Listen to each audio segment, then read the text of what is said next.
So, you know, war is a crazy thing. And some of us here in the States are very, very lucky because we've never had to experience it and what it feels like. In my book, The Request, that's coming out this year, I talk about how my trauma of dealing with war, going through some chaos when I was younger.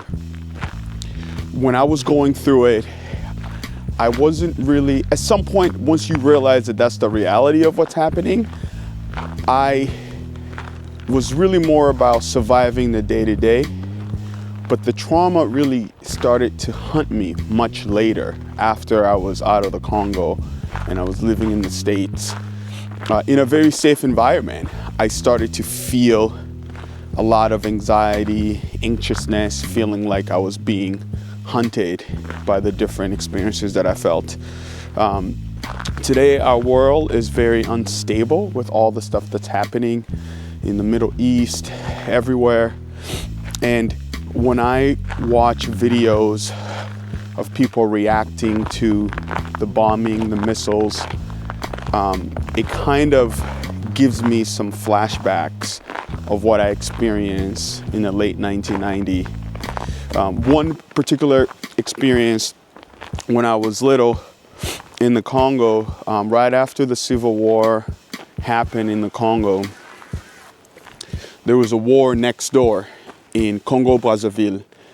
And in that war, the French, because Congo Brazzaville was colonized by the French, they came over and started to help the opposing military that was trying to overthrow the current military.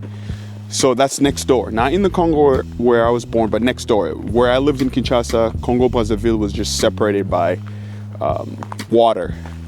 And when those bombs were going off, it would shake our entire house. And I had a lot of trauma later on in my life when it came to loud noises, sound. I remember my first year in the States, when I would hear fireworks go off, I felt like somebody was coming to hunt me.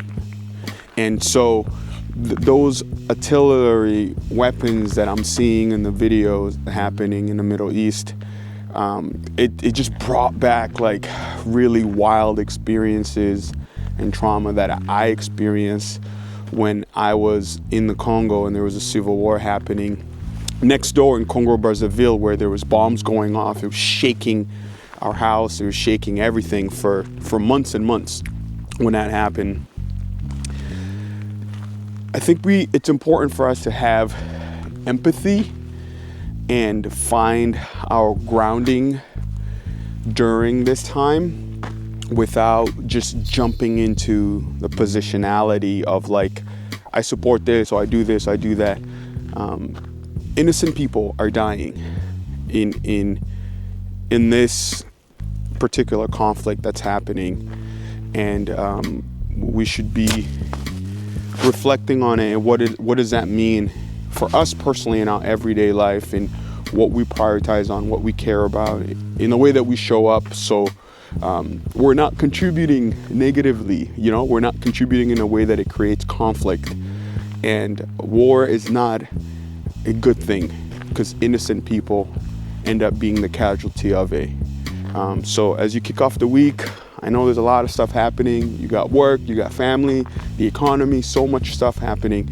I just hope that you can find your grounding and focus on the stuff that gives you life, brings you life internally, versus the stuff that puts you in defensive mode or trying to protect certain things.